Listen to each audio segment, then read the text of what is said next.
Hello and welcome to Cognito Key. Ever feel like your computer just gets, well, kind of sluggish for no real reason? Today, we're going to pull back the curtain on a silent performance killer that's probably happening inside your system right now. It's called memory fragmentation, and we're about to uncover this hidden inefficiency. So here's our game plan. First, we'll unpack the basic memory puzzle. Then, we'll get into the two main villains of the story, internal and external fragmentation. After that, we'll check out the super clever ways engineers fight back, and then we'll wrap it all up with a look at the big picture. Okay, let's dive right in. I want you to imagine your computer's memory, the RAM, as a long empty bookshelf. When you start a program, it's like putting a book on the shelf. When you close it, you take the book away. Simple, right? But what about that empty space you just left behind? Yeah, this is the key question.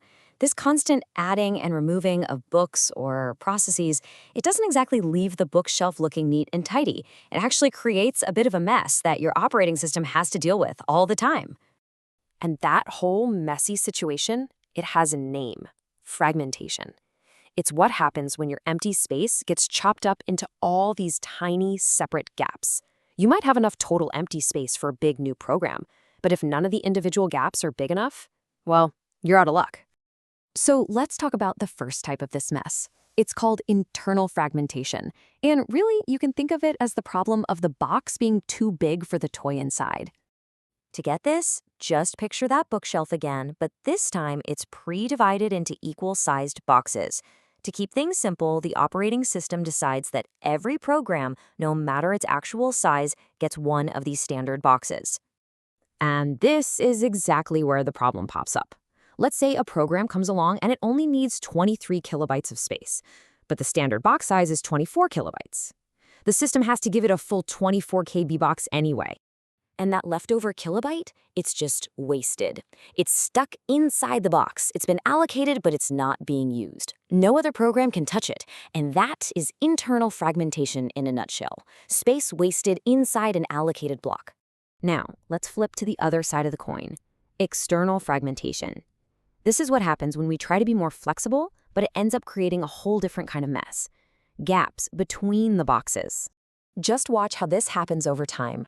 We load a few programs of different sizes. Then, that process in the middle is done, and it leaves a hole. A new, smaller program comes along and only fills part of that hole, leaving a tiny 2 megabyte gap. Now, imagine this happening thousands of times. Your memory starts to look like Swiss cheese, full of tiny, unusable holes. This quote just nails the whole problem, doesn't it? If you add up all those little gaps, you might have tons of free memory, but because none of the individual pieces are big enough for the next program that wants to run, all that space is basically useless. So, is it just a hopeless situation? Not at all. This is where some really clever engineering comes into play. Let's take a look at how our operating systems fight back against this waste. Here are the main weapons in the OS arsenal. For that internal waste, there's a technique called segmentation. And for the scattered external gaps, the two heavy hitters are compaction and paging. Compaction is pretty much what it sounds like. It's like a defrag for your RAM.